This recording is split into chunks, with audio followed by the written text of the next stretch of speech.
My name's Joe, I'm an alcoholic. Alright, when I speak in front of a group of people at my company, it's easy for me to do this, but when I'm talking about stuff that's from the heart, it's very difficult. I'm good at a lot of things that I've had a lot of practice at. I don't have a lot of practice at being good. I'm good at being bad, I'm bad at being good. I'm a good liar. I'm not good at telling the truth. Most of my life, I was a scumbag, and for a long time, I never wanted to admit that I was an alcoholic or I was powerless over anything. If I was an addict to any other type of substance or thing that fills me up and avoids me feeling bad, I never wanted to admit it because I wanted to feel powerful. So, leading up to this, I taking a shower yesterday, taking a shower the day before, taking a poop, that's when I do my best thinking. And I was trying to think of what I'm going to say, and every time I started to think of what I'm going to say, I said, no, stop, because whenever I start thinking of what I'm going to say, I try to put it in order. When I come up here, it all comes out as spaghetti, so I'm just not going to do that. So I have no agenda here, I guess just to share a little bit about me. I had to be bad to be good, if that makes any weird kind of sense. I'm grateful today that I'm an alcoholic. Whereas for a lot of years, I would be ashamed to say that. I would never want to admit that. And I'm happy as hell to be an alcoholic because like I said, where I said I had to be good to become, I had to be bad to become good is because I had to do a lot of crazy things in my life to be able to create the clearing for what I have in my life today. And I have a tremendous amount to be grateful for. Number one is my son. I have a beautiful 9-year-old little boy that means absolutely the world to me. And not only am I aware of that, but I'm also aware that even my most prized things that I'm most grateful for and that I protect with my life are vulnerable to my disease. I'll start off going back through my childhood and I'll work my way up through life as now and everything else in between if I have enough time. I ramble a lot, so we'll see how I do. I don't know. Throw things at me if I go off track. I didn't grow up in a bad neighborhood. I didn't grow up with in an abusive household. I didn't grow up with any sort of disability of any kind or handicap. I grew up in the suburbs. I grew up in Sterling Heights. My mom and dad were both great people. My mom was a special education teacher. She taught visually impaired students, and her character was that she was making $45,000 a year as a high school teacher at more consolidated schools. And she took a $12,000 pay cut because she figured that if she went to go work in Lansing, an hour and a half up the street, she'd be able to help more people on a larger scale teach special education.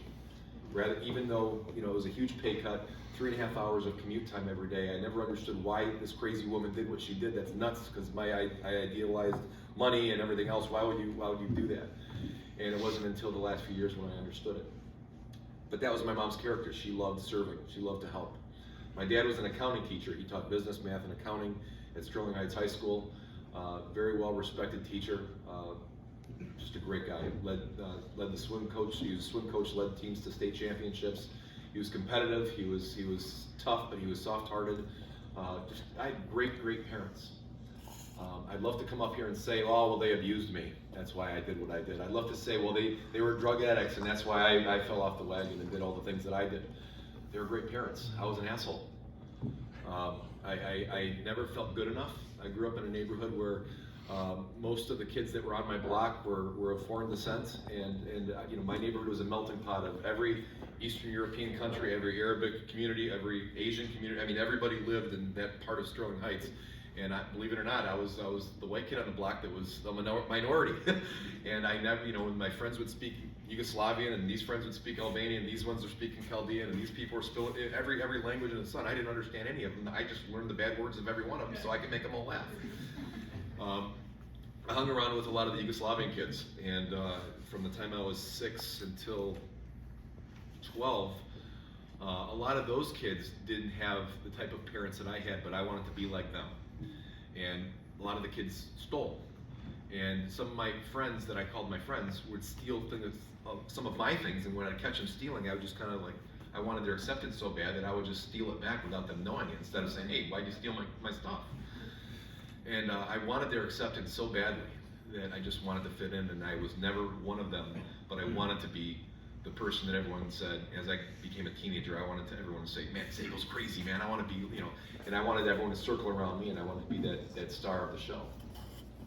And so, I did play sports when I was a kid, because my dad got me into Little League Baseball and some other sports, and I was competitive because my dad led me to be competitive. So that made me want to be the fastest runner, the best, pitcher, the best, everything that I did, I wanted to be the best at what I did. And when I got into my adolescence and my friends were all thieves, I wanted to be the best thief. I wanted to be the guy that would go to service merchandise over there, and knowing the security guards looking between two things, and I wanted to smile at him as I ripped the Kenwood out of the wall, the unit where they have the little buttons, and make him chase me, and then run past the big wheels and throw stuff in the aisle and make him chase me and run out the door and not let him catch me. I had balls like I was crazy, and that got me put in the Macomb County Youth Home a dozen times at least. I think I counted at one point, and I think I had 27 arrests before I was 25 years old, first one being 11 years old. And every time I would wind up at 380 North Rose Road, Mount Clemens, Michigan, the Macomb County Juvenile Court, my mom would come in with her state of Michigan outfit on, her vest with the little Michigan logo on the badge, and the referee would be like, oh, we want to throw the book at one of ours, and so they'd always have a soft spot. So I'd get away with everything. And you'd think that after being in the youth home so many times and being kicked out of every school when my parents were school teachers, that my lesson would be, don't act like an idiot. But instead, my lesson was, don't get caught. How to avoid getting caught, how to make sure I can get away the next time. And I loved getting in trouble and loved getting away with it. And that addiction for getting away with stuff just carried on through my life. Finally, I got charged with a felony that was going to put me away for a few years, and there was no getting around it. And at the very last part of my court, they were able to work out some deal that I went to this therapeutic boarding school out in Massachusetts for 11 months, and then, if I didn't have any more trouble by the time I was 18, they were going to, wipe it clean off my record, and I could go into adulthood with with my juvenile record being sealed. When I got to boarding school, I broke out. I ran away. And about 6 months, they got me in New York, so they got me back to Massachusetts instead of bringing me back to Macomb County Youth Home. And then I ran away again 6 months later. This time I stole a bunch of money when I ran away, and I got back to Detroit, and I was here for a few months. And I wound up eventually getting caught. The Sterling Heights police found me in my buddy's basement, and it was a big show. And I wound up back in the youth home, and then when they were about to ship me back to Massachusetts, I didn't want to go back there. I said I'd rather stay in juvie than go back to that place and be stuck doing labor and dealing with all this other crap. So I pulled a fire alarm and just catch another case, just on purpose, just so they would keep me there. And finally they said, this guy's crazy. So they shipped me off to Chicago Lakeshore Hospital in Chicago, which was an inpatient psychiatric unit that, most kids are there for 30 days or 45 days or something, and every time I was about to get discharged and go back to Massachusetts, I'd do something stupid to keep me there longer, so I stayed there for 6 months. But there I found safety. I found part of my life that I was able to be vulnerable, and I was able to cry in front of other people, and I was able to start dealing with feelings, which I never dealt with before. It was the first time I was ever able to even speak about any sort of insecurity instead of being the badass. I was able to actually, seeing other teenage boys my age crying about stuff in their childhood made me feel safe enough to actually open up my heart and talk about what was really going on and my insecurities. And then I eventually wound up going back to the boarding school, and I stayed there for another 3 years. When I got out of boarding school, I felt like I was 19 and a half, and I felt like I was still 16, and I missed out on those years of my life, and I immediately, being back into an environment that wasn't safe for me to be vulnerable, I wanted to fit in again, and I was living in Pittsfield, Massachusetts, right across the New York State border, and my one roommate was a crack dealer. I started getting right back into the wrong crowds again, and wanted to fit in. And I remember being drunk one time and breaking into a car and stealing a radio out of it. I'm like, dude, what am I doing? But I wasn't ready to change. For whatever reason, I just wasn't. And I worked at Chi-Chi's restaurant. And when I worked at Chi-Chi's restaurant one day, they used to have these QSCs, they called them. They were quality service. They were basically quality service control. They were secret shoppers. and I was a host, and I'd have to say, welcome to Chi-Chi's home of the Santa Fe enchilada. It's stacked, not rolled, and the margarita of the month is the Cinco Rita, and I'd bring them over here, and I'd seat them, and then, and I'd have to go in and check the bathroom and make sure the newspaper was up, and there wasn't any scraps of paper towel on the bathroom floor, and I was worried about these QSCs coming in, and one guy came in, he went to the bathroom, I sat him down, I said everything exactly right, and 5 minutes later, he has to speak to my manager. I'm like, oh crap. I'm like, is the newspaper up to date? Is it the right sports page? And I don't want to get in trouble. And my manager came up and she says, Joe, I'm going to clock you out for a half hour. I need you to go speak to this gentleman. Oh man, I'm in trouble. I thought this was a guy from corporate, an undercover shopper. And turned out this guy was a scout for the Pittsfield Mets, which was the farm club for the New York Mets. And he saw me play ball the last year that I was in boarding school. Because boarding school sucked when you were bad, but when you actually were really good, there was all kinds of cool stuff that we were able to do. And we got to play ball between the few states. And this guy saw me playing, he wanted me to come try out. And he offered me a tryout the next morning at 7 a.m. at the stadium that was in Pittsfield. And that was the first time that I got blackout drunk that night. My roommate threw a party for me, because I always wanted to be in the big leagues when I was a kid. And I'm like, wow, these things are, maybe, I don't know if I'm gonna make it, but this was my closest thing I ever saw. And they threw a party for me. It was the first time I ever smoked weed. It was the first time I blacked out drunk. I woke up at noon, several hours after I was supposed to be there. There was no cell phones back then, but I had a beeper, and this guy beeped me 30 times, and I never responded. And I never understood why I never responded. Why didn't I just pull some lie and say something and go see him again? And it wasn't until just a few years ago when I realized why I didn't go back to see this guy. So fast forward, a few years later, I wound up making my way back to Michigan. I lived in a lot of different states, chasing different jobs, chasing different girls. I wound up back in Michigan because my grandfather almost died, and I came back here. And that was the first time I had actually spoken to my mom and dad again, because after I got out of boarding school, they wanted me to stay longer, and I was no longer court mandated. I decided I was going to go out on my own, so they did the tough love thing. They said, you want to have a relationship with us, go back to school. And I was in the hospital with pneumonia. They wouldn't talk to me. They hung up the phone. So I realized, okay, they're not going to talk to me. And it was, when I came back to Michigan when my grandfather almost died, I wound up in the same elevator as my mom. That was the first time I was able to start talking to my parents again. I was living in my aunt's basement in Clinton Township, and my dad's sister. And when I transferred to Chi-Chi's over at Lakeside Circle in Sterling Heights, and I was back here, and I saw a bunch of my old friends, kind of started getting back into the same sort of things. And finally I got fired from Chi-Chi's, and I was living in her basement like a bum for a while with no job, just kind of milking my aunt for a while. And my aunt said to me one day, she goes, Joey, if you don't have a job by the end of the day, you're leaving. You're out on the street. So I got the newspaper to try to make her happy. I circled Jack's Car Wash, and I was like, okay, $10 an hour at the time was great money, and it was cash, so I'm like, sweet. I get free car washes, I could meet some girls, I could probably pocket some cash and steal a few tips on the side. There's another ad that said shampoo and carpets, $400 a week. And so I went to Jack's Car Wash, and the job was no longer there, so I went to Chi-Chi's restaurant. Like, how long am I rambling here? And so I went, not Chi-Chi, I went to the shampoo and carpets, and it was a blind ad for Kirby vacuum cleaners, selling Kirby vacuums door to door, and that's where I met Tim.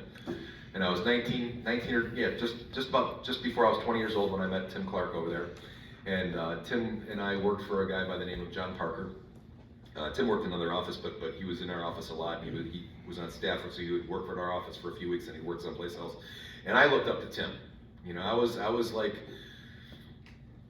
he was good looking, smooth talking, had all the chicks. I mean, he was the man, and I was like, I want to be like Tim, And Tim and I, we even though he was a few years older than me, we had a somewhat of a bond early on, and I was like that little dog in the hey Spike, and I looked up to this guy, and everything he did, I wanted to be like Tim, but I didn't know Tim's dark side at the time. I just saw Tim's success side, and.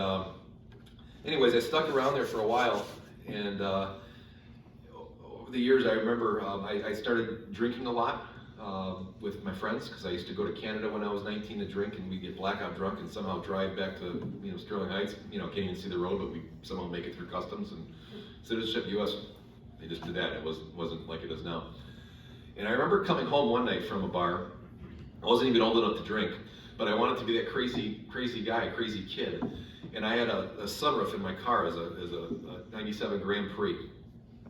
And I remember my girlfriend and I, we switched seats while we were driving. We put the car in cruise control, and I'd put the seat all the way back, and then I'd scoot up, she'd get behind me, and we'd switch, and then we'd switch back and pass the car that we just passed, and they'd look at us like we're like, wow, you're weird. And I was on 75 coming up to 94, and there was this guy in a Lincoln Mark 8 next to me, and this guy was driving like a jerk, and I was driving like a jerk. And I wanted to show off, so I would sit. I'd put the car in cruise control, and I would sit on the window outside the car and steer the car from the outside while my feet are on the seat. And he'd be like, man, and then he would do the same thing. So I climbed out of my sunroof while I'm driving 80 miles an hour, steering the car from laying on the roof, doing 70, 80 miles an hour on 75. And this guy's like, you're crazy. And I was like, and that was what I was searching for. I was for that reaction still of, man, that guy is nuts. And that's what I wanted. That I fed off that. And I should have died that night, because when I slid back into the car, I came up to that area where 94, as I hit my brakes, and right as I was going around that curve, all the cars were stopped. There was an accident up ahead, and the cars were stopped. If it was a half a second later, I would have never been able to stop. It would have hit those cars, and I would have been gone. And that's not one story. I mean, that's one story out of a dozen times, that I almost lost my life. And I never, and my mom I would tell my mom some of these stories. She goes, God's keeping you around for a reason. And I was like, God's keeping me around because he doesn't want to pollute heaven. He's keeping me down here because I'm a mess. He doesn't want to, me to corrupt people up there. And I mean, there's a million war stories I could tell you and brag about how stupid I was and think it's funny, but I've done some really dumb things. I mean, I've hung off the side of the fourth story of a building in New York City and dropped down to a fire escape on the floor beneath. Just out of stupid drunkenness. I mean, I was blackout drunk so many times that so many things that could have killed me and killed other people. Driving 180 miles an hour with passengers in the car, pulling stunts. I mean, these are other people's kids, that I'm doing this with. And I was just an idiot. I was a great thief. We had these hotel scams where we would. Lie when we check in and say I need a wake-up call for 6 o'clock tomorrow morning, and then we go back down to the thing and say my socks are wet, the plumbing's bad in the room, and they would switch our room, and then the wake-up call, they'd go to the new room, and then I'd complain, and they'd give me a free room. And we'd live in hotels for months and not pay for it. We would steal gas with a Velcro license plate, pump the gas, go to the next city, put the plate in for 2 years, even though I had a good job. That's the kind of stuff I was doing, but I was a good thief. I was a good scumbag. And I, for whatever reason, I prided myself on that. Kirby allowed us to go on trips. When we would achieve certain levels of success, we hit certain mile markers, they would give us these amazing trips that we would never pay for ourselves. They wouldn't give us a couple $1,000 bonus, they'd send us to Jamaica or on a cruise. And I was on a cruise with Tim, and Tim had all the ladies, and he would take a picture at dinner with one of the girls, and then the next meal, they take your picture because they want to sell you the pictures. And I went in there, I shoplifted all the pictures of Tim, and he was like, there was this one really pretty girl that he liked, and there was like 5 or 6 different photos of different girls. In the glass elevator, my girlfriend, we took Band-Aids and we stuck the pictures of Tim with all the girls on the elevator. So when he was down there waiting for the girls, waiting with his one girlfriend, the girl sees all the pictures and she gets mad at him. So anyways, at the end of that trip, Tim got pulled off the boat and he got in trouble. And then after that, when he was released, he goes, I'll be right back. And then we never saw him again for a while. And I was friends with Larry, which was one of Tim's best friends at the time, and there was literally a few weeks that we didn't hear anything from Tim, and we thought that he was dead. Now, for whatever reason at that point, I was introduced to recovery. I would go for a little while because I knew I had a problem, or people told me I had a problem, and then I would get fixed, and then I would stop coming. And that was a period of time, though, where I was going to AA meetings, I was going to NA meetings, and I was going to CODA meetings, and I had a head full of recovery, even though I wasn't really fully committed. But I had a lot of the knowledge and the experience that I've seen from other people and from dealing with some of my own stuff.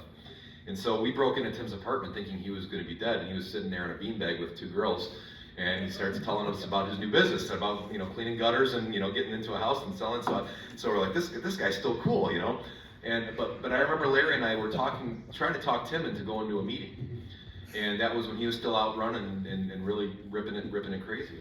And and he wound up going into some meetings, and he wound up falling back out, and then he went back to meetings, and he fell back out. But the reason I'm saying a lot of this about Tim is because it played a very influential role over the years as time progressed. For the next 10 years, I started getting back into trouble. I wound up getting arrested for this, getting arrested for that as an adult. And somehow I stumbled across this really crooked attorney that seemed to know every judge or donated to whatever cause and was able to get me out of stuff. And I had a lot of idiot friends that I would refer to my crooked lawyer, so he would represent me half the time for free. When he died, I caught another case and had to pay for a real lawyer, and I was like, I was like, okay, I gotta watch it now. I'm almost 30 and I'm acting like an idiot. And anyways, I started getting a lot of trouble. I started getting I got some back-to-back DUIs. I got arrested for several felonies, but I never got convicted.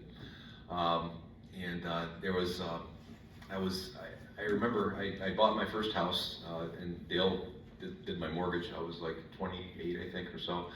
And I was working at Empire Today selling carpet. And I was still doing door-to-door sales. And I remember laying in my in-ground pool in the backyard thinking, man, I got life by the balls, man. I said I drive a Cadillac. I'm making $80,000 a year. There's always these awesome parties at my place. And I thought I had life, I had life made. And it wasn't much longer than that. I got a DUI, my license got taken away, lost a bunch of stuff. Wound up moving out to Arizona to take a job out there, and I wound up getting another DUI. And my license got revoked. And I was facing going to jail in Tent City in Maricopa County, where they put you in pink long johns and make you, break cement and then pour new cement and break cement and pour new, just to humiliate you and make you do stuff that's not even needed, just to say, hey, you're a criminal, you suck, this is what you get.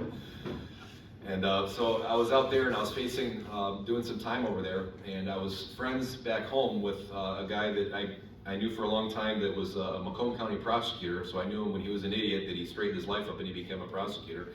And he helped me transfer my sentence over here to Michigan, and then when my sentence came to Michigan, they said, no, we have real criminals in our jails over here. Our jails are overcrowded. We don't put people in jail for DUI. We'll put them on a tether. How's that? And they were mad about it, but they accepted it. So I went up on a house arrest tether. This is about 12 years ago, 12 years ago. You figure by now I would learn, but instead I learned just how to circumvent the system. And at this point, I lost my house that I had in Michigan that I was renting out when I had the good job in Arizona that was able to pay for my house there and the house in Phoenix. I lost the place in Phoenix. My car I was hiding it from the repo guy for about a year and a half. And I was living in my buddy's basement in St. Clair Shores in a house that we were squatting in because it was in foreclosure, and we were just waiting. There was a lot of foreclosures back in 2009, so we had plenty of time before the sheriff was going to really kick us out. And we lost the heat in October, and I think it was January, so the whole winter pretty much we were without heat in this house because the bill was $3,500 and none of us were going to pay it. So we had electricity, so we jam-packed it with a bunch of space heaters, and we put DJ equipment down in the basement. We'd charge people $10 a head to come in. We'd hire a DJ, and we'd have after-hours parties inside this house in the suburbs. And we made money, not a lot of money, but enough money to buy cigarettes and food and more liquor. And one night, it's the night before the Super Bowl, 2009 or so, 9 or 10, 9. No, it's 10. And I was on a house arrest tether still for that DUI, and I couldn't leave the house from 9 at night until 7 in the morning. And I smoked cigarettes back then, and I remember asking everybody, hey, can you go up to 7-Eleven and buy me a pack of smokes? And people were saying, no, man, I'm messed up. I can't drive. Come on, dude, it's a mile away. You got a DUI. I don't want one of those. And I'm trying to convince him, I'll give you $20, keep the change, man. And nobody would do it, and I got mad, and I was wasted off my ass. I did a bunch of cocaine that night, and I ripped the tether off my ankle thinking I'm Superman, threw it on the table and tried to show everyone, I'll teach you guys. You guys suck, I'm crazy, I'll do it myself. And nobody would give me their car keys. And there was this drunk girl that was passed out on the floor. Still to this day, I have no idea who she is, but I went in her purse and I grabbed her car keys and started walking down the street in the alarm button until I found her Jeep. Hopped in her Jeep, went to 7-Eleven, bought a pack of cigarettes, but I was so drunk I didn't feel like I could justify paying the price for the sub, so I stole the sub, stuck it, and the guy saw me do it, but I mean, that's what I did. I was out of my mind. And I started driving back to the house, and when I got about a couple blocks away from Ardmore, the street that we were living on, I saw a car roaring up behind me in the rear view. I'm like, oh crap. I'm like, that's a cop. I'm toast. I mean, I'm on house arrest right now with a tether that I ripped off, 4 DUIs. I'm blew out of my mind. I've at least triple the limit. I mean, I've got cocaine on me. I'm a train wreck right now. I broke my tether to go steal and get cigarettes and stuff. And I'm looking in the mirror, and as I'm looking in the mirror, I went over the curb. I'm like, oh no! And the cop just goes there. It wasn't a cop, it was a car that just went around me. And I was like, oh my God, that wasn't a cop. My heart just like, oh my God. So I get back to the house. I put the keys in this thing. I call house arrest services. I said my tether broke off in my sleep. I don't know how. I'm like, well, you got to. I have no one here. I don't have a car. I don't have a license. I don't have. I'm giving them every excuse. And they said you have to be here by noon. So I'm drinking ready, clear, and everything else under the sun to try to from 3 o'clock in the morning until 11:50, and someone drove me over there, and somehow I blew all zeros. And I was like, wow, another break. How many breaks am I going to get? Well, at that moment, I realized, it was the next day in Super Bowl. We had a bunch of people over early because of the game. So by 7 or 8 o'clock at night, everyone was hammered in this house. There's 80 people in this house. It's a little ranch. It's 1,600 square feet or something. We had at least 80 people. There was nights that we had 130 people in this house between upstairs and downstairs because I collected that was the cover. It was $10 a head, so I counted it. I know how many people we had. And the house is in foreclosure. People are spray painting the inside of it. I mean, it's like I'm living in the ghetto in the suburbs. I mean, my life was a train wreck. And I decided that night I wasn't going to drink anything. I'm not going to drink tonight. I didn't say I was going to never drink again, but that night I wasn't going to drink. And it was 7 or 8 o'clock, and people were coming up to me, hugging me. Joe, man, you're the boo, spitting on me as they're talking, and I'm sober right now. I'm like, or abstinent, And I was thinking, man, this sucks, And finally, I locked myself in my room. I was living in the basement. I locked myself in Stifler's room, and I'm in his room. And I'm looking in the mirror, I'm just staring at myself, and I'm remembering as I'm looking in my own eyes when I was a teenager in the mirror at my parents' house, and I'm thinking the things that I was thinking back then when I was 14, 15 years old. And now I am 35, and I'm thinking, man, 20 years later, my life is more out of control than it was when I was 15 years old, in and out of juvie. 20 years later, like my life is a train wreck. It's way worse now than it was when I was a train wreck 20 years ago. And I went back out to the thing. Hey man, we thought you left again, man. You're crazy, man. They're telling the story about last night. Yeah, I know the story. I did it. And I'm just getting angry at everybody. And finally, I kicked everybody out of this house. It wasn't even my house to do it, but I kicked everybody out, including the roommate whose place it was. I almost got in a fight with him. And Sean was there. We kicked him out. I mean, I'm in this house, freezing cold. Nice red leather couches from my old house that were moved in there. We had electricity, so I pop in a DVD. It's The Secret, and I'm watching The Secret, and I'm like, I'm on house arrest, and what else am I going to do? I'm going to sit here for the next 27 days, and I'm just going to watch The Secret over and over again. And The 7 Habits of Highly Effective People by Stephen Covey. I'm going to, listen to these audiobooks, and because all the successful people I know, they always talked about that. I never did what they told me to do, but they were successful, and here I am. I'm a loser. I asked myself when I kicked those people before I kicked everybody out, I said, out of all these people that are in this house, I'm looking at people dancing, I'm looking at people having sex on a table in front of a bunch of people, I'm watching people doing every drug under the sun. And I'm asking myself, out of all these people that were hugging me, saying how much they love me and how great of a friend I am and all these other things, I'm thinking to myself, if that was a cop last night, what would I be doing right now? I'd be in Macomb County Jail, awaiting to go to trial, to go to Jackson Prison, and I'd be on my knees begging God, get me out of this thing just one more time. I swear I'll do everything. Let me out of this thing one more time and I'll change my life. I promise, I promise, I promise. And I also asked myself, who in this room would come visit me if I was in Jackson an hour and a half up the street? Who would take the time to fill out the visitor paperwork and send it in? And that was a hard reality to me because I realized that none of those people that were in that room that said they loved me and they were my best friend and everything else and thought I was so cool, I knew for a fact none of them would have done it. So what I did is I put myself in mental prison. I said, if that was a cop last night by chance, I would have done no less than 2 to 5 years. 3 DUIs back to back within a couple of years, stolen car, the tether. No less than 2 to 5 years. And I said, you know what? I'm going to pretend I'm in prison for the next 2 years. If I'm in prison, I can't drink, I can't smoke cigarettes, and that's the only way I was able to quit smoking. I tried to quit for years and I could never do it. But somehow I was able to trick my mind into thinking that those things didn't exist for the next 2 years. I'd be hoping that I could stay in the county and get work release, and if I get work release, I can focus on work and sleep. That's it. No time for anything else. And after watching The Secret over and over again and making a vision board like they told me, I mean, I thought it was a whole bunch of crap, but I'm going to try it anyways because the successful people say it works, so I'm going to try it because my way obviously didn't work. That was the first time in my life I actually admitted to myself that my way doesn't work. It's the first time. Because I looked at my life and I looked at my eyeballs in the mirror at 35 and I remembered my eyeballs when I was 15 in the same kind of mirror thinking about how messed up my life was, and I realized that 20 years later I tried my way over and over and over and over and over and over and over again and it never worked. All it did was put me in trouble. And so I finished my house arrest time. I started going to AA and I cleaned up. And about 3 years into that, I started a business in that foreclosed basement. I was only allowed to leave the house for a little while, and I couldn't go very far, so I was going door to door. I learned that in Kirby, and I learned how to, talk to people because I was a good thief. I was good at getting out of stuff when I got arrested. I was good at lying, so I'd talk my way into a customer's house to sell them carpet. I was a scumbag, and I used my scumbag talents into ways that were actually something good. And the house had 100 and some houses, the street had 100 and some houses on the street, and I went door to door, and I'm knocking my way in, talking my way into selling them carpet for their living room. And I had an installer. I mean, I didn't work for any company because I couldn't drive anywhere. I had a girlfriend that would shuffle me around as long as I paid for her bills first before I took anything for myself. And it worked out great, but that's how I started my company. And a third of the money would go to the installer, a third of the money would go to me, and a third of the money would go to the material.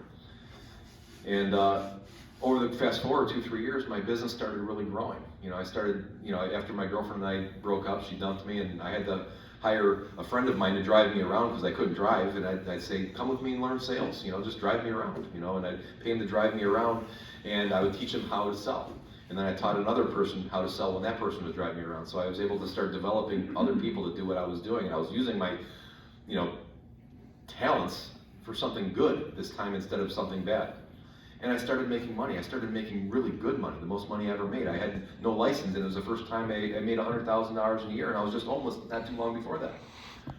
And so, along with that success, my confidence started really building. But what also happened parallel with my confidence was my ego. And my ego took away the feeling and the reality that I was out of control. Okay, we're running out of time here. That I stopped believing that I was powerless over things. I stopped believing, and I stopped going to meetings.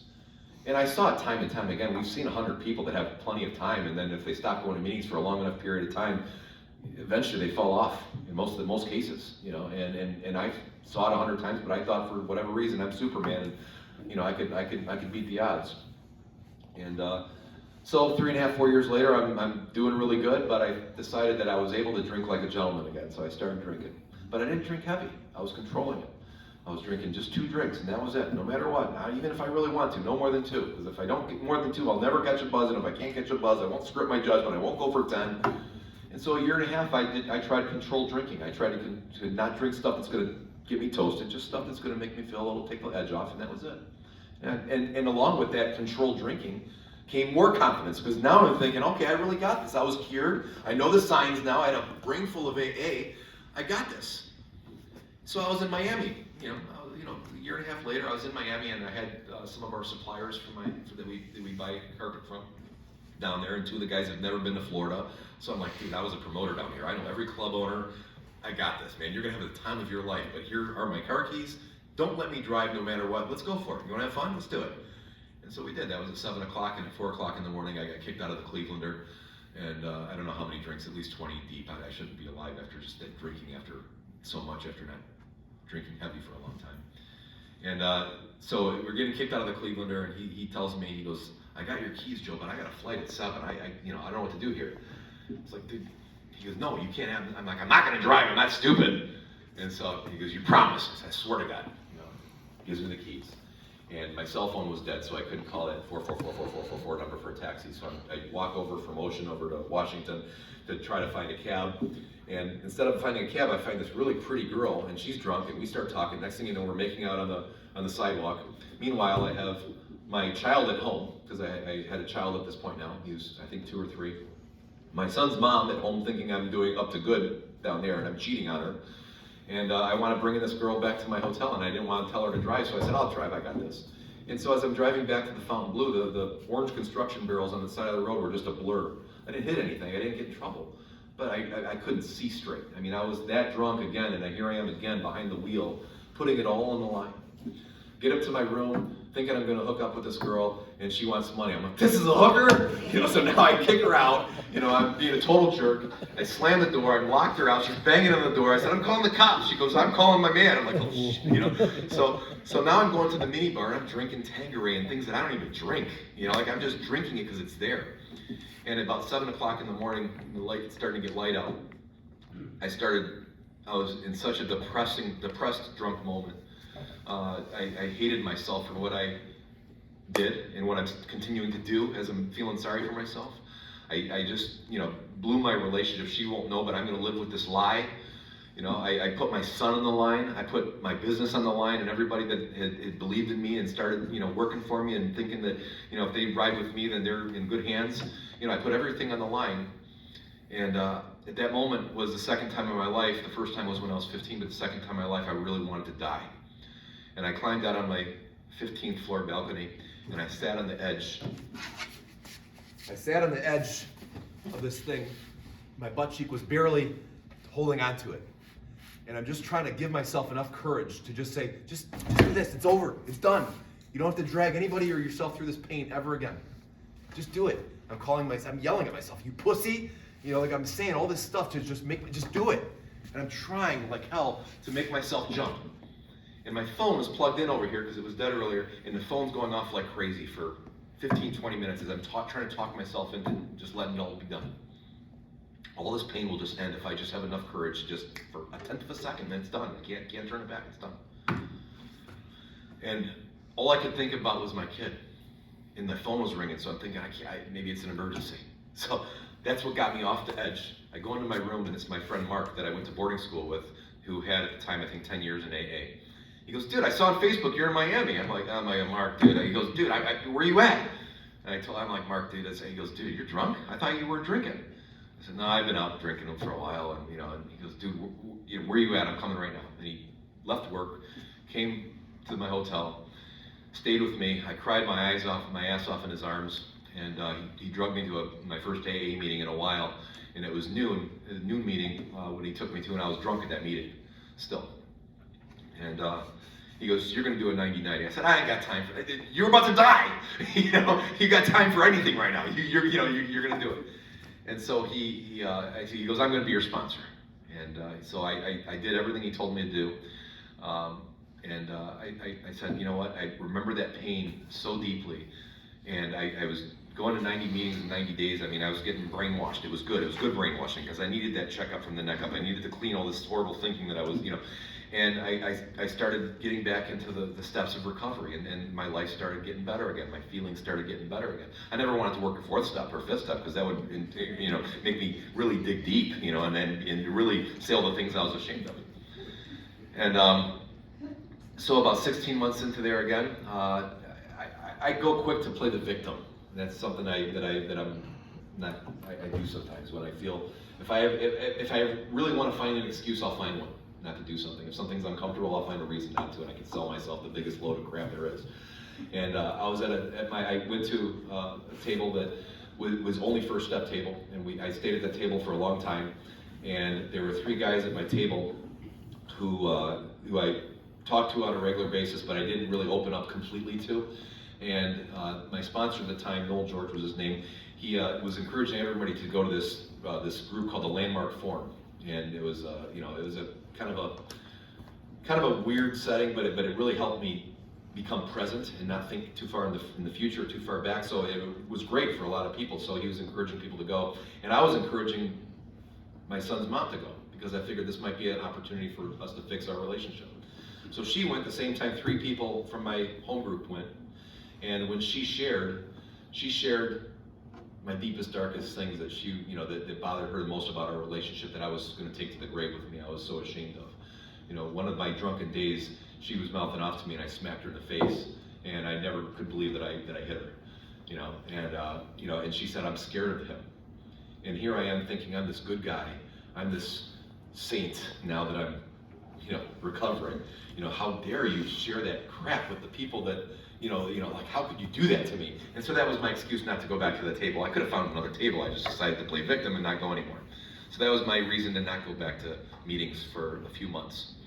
But I was convinced that no matter what, that pain on that ledge of that 15th floor of the Fontainebleau was so great that I'll never forget that. I'll never, ever, ever, ever, ever go back to drinking, ever, not even a sip. It was just a few months later I took a sip. And then the sip led to another drunk. And then another drunk led to more crazy behavior. And it was not even 2 years later, my business was going great. I had a Lamborghini. I'm doing, kicking ass, right? And I was at a light in Roseville, and I pulled up next to a cop, and I thought the cop, I saw the tattoo on his arm, and I have a friend of mine that was a cop in Roseville, and I said, "Hey, Alex!" And the guy didn't look. I go, "Alex!" I'm wasted. I wasn't wasted, I was drunk. And he goes, I go, "Alex!" And I put the car in neutral, and I rev the engine. Oh! And the guy looks at me, he goes, "What's wrong with you?" I go, "You want to race, fucker?" Oh, sorry, sorry. Every time I swear, I got to give my son $20 because I'm trying really hard not to say the F word or the S word anymore. So it's 24G. There'll be more once you watch the video. So I got arrested. There's more. And my life was going great at the time. And I remember sitting on the hard seat, cop car going to Roseville Police Station, and sitting on my handcuffs. And we pull up at the light before the police station. There's a billboard over there, and there's a picture on the billboard of my son and I. And my favorite thing that I love hearing my son say, "Look at me, Dad! Hey, Dad, look at me!" That's my favorite thing, that it just makes my heart melt when I hear his sweet voice say that. And all I could think about that moment was, "Hey, son, look at me." He's looking down at me in this billboard, and there's a picture of his dad in the cop car again. I realize how powerful this crazy disease is, that no matter how much I swear to God and promise on my son's life or anything else that means the most to me, my willpower is not strong enough. I'll take that drink and I'll risk it all over my kid, over anything and everything that means everything to me, over my freedom, over anything. That's how dangerous this is for me. I got lucky on that DUI. There was a technicality that got me out of that. I should be in prison for that. That was a little over 3 years ago. And I told Tim, in fact, earlier that day I saw Tim on the road. He was next to me at a light, about 7 or 8 hours before I went on my little drinking spree that got me arrested that night. And he goes, "How you doing?" I said, "Great, man." He goes, "You sober?" I said, "No, but I'm okay. I got this." He's all right. He'll be back.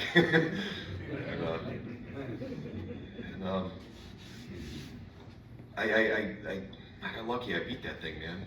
Because life would be completely different. But how many chances am I gonna get?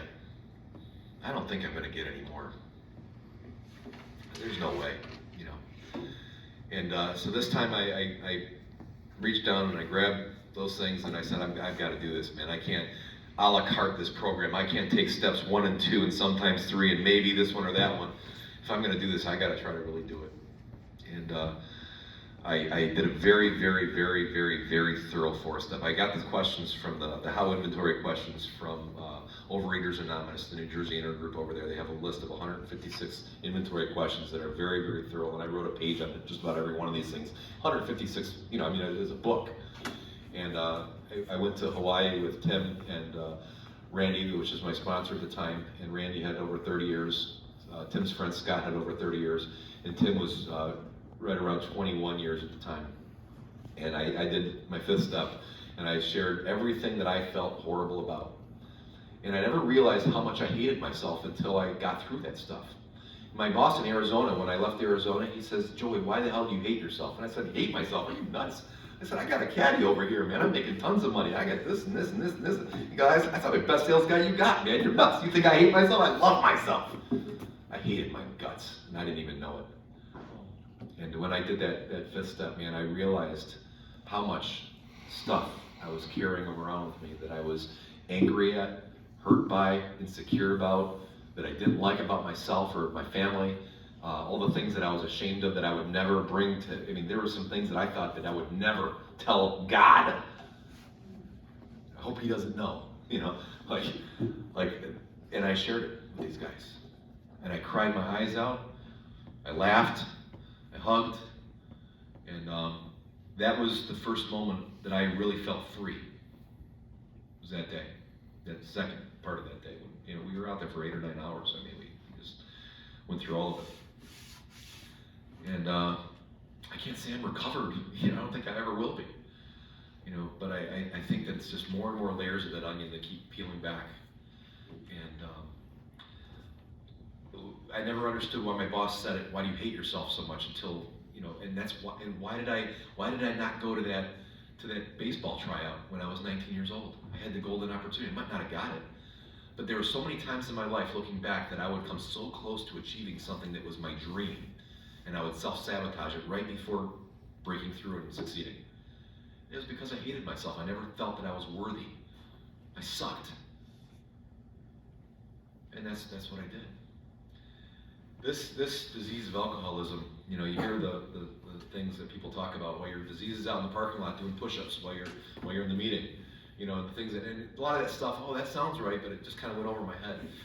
And the way I look at alcoholism now, I look at alcoholism almost like forces of good and evil. This is kind of weird maybe, but I look at alcoholism like it's the devil pushing his way in. I mean, if given half the chance, it will work its way in and distort my thinking, distort how I can justify certain behaviors or certain thoughts. And that's what it does. And it creeps in through sex, it creeps in through pornography, it creeps in through food, it creeps in through other types of lies that I might want to, and what I have to do today is when that temptation comes up, I've got to slap it really hard. I got to slap it really, really hard and get it out of my head. I just got to shake it off. And sometimes I can't, and I've got to call somebody, or sometimes I can't, and I just got to act out on it to some degree and get my ass back to a meeting and tell on myself. Say, you know what, I did this, I shouldn't have did this, I knew it at the time, I was conscious of it, I did it anyway. And then I have to examine why I did it. What was I avoiding? This disease I could be the best swimmer in the world, but you know what? That undertow can kill me. I've got to respect the power of the ocean no matter how good of a swimmer I might be. And I cannot underestimate the power of this disease, because this disease will tell me that I'm in control of stuff that I'm not. And I'll convince myself that I'm in control of things. We say the serenity prayer all the time. And the most important part, the wisdom to know the difference. And I'll do it anyway. That's how crazy this can make my brain work. And it's scary, man, because I will risk my son. I will risk everything because I think, I got this, man. You know what, I got this, man. I don't want to hear that crap today. I got this. And even after being suicidal, even after, risking my kid a couple times, risking my own life and other people's lives so many times, you would think, you got it, right? No. That's how sick this sickness really is. My medicine is coming to these meetings. My medicine is telling on myself. My medicine is really trying to share my experience with other people and to listen to their experiences, really intently listen. Because that's the only way this is going to work for me. It won't work any other way. I can't rewrite this program. I can't take part of the parts that I like and discard the other parts. The only way this is going to work for me is if I absolutely admit that I'm a total train wreck and I have to completely surrender. I can't partially surrender, because when I'm partially surrendered, when I think I'm strong in certain areas, that's when I'm the weakest, and that's when I'm the most vulnerable. And that's the time that I'm most likely to do something stupid that might lead to another drug. So I'm really happy to be here. I'm really happy to be alive.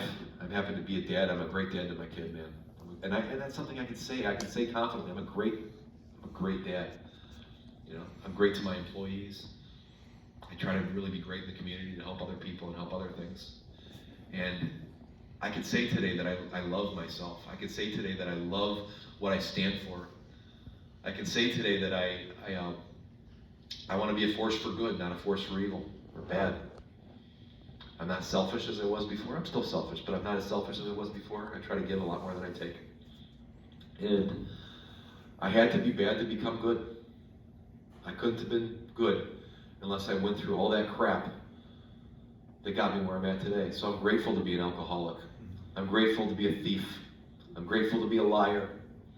I'm grateful to hurt the people that I didn't want to hurt during those times. I'm grateful for all the things that I was once ashamed of in my fourth step that I wrote down. Because if without every single one of those things, I might not be sober today, I might be dead. My kid might be growing up without a dad. I'm forever grateful for this program, for Tim, for Paul, Dale, and everybody else that has always been here to support me. I love you guys. Thank you. Thank you. Thank you.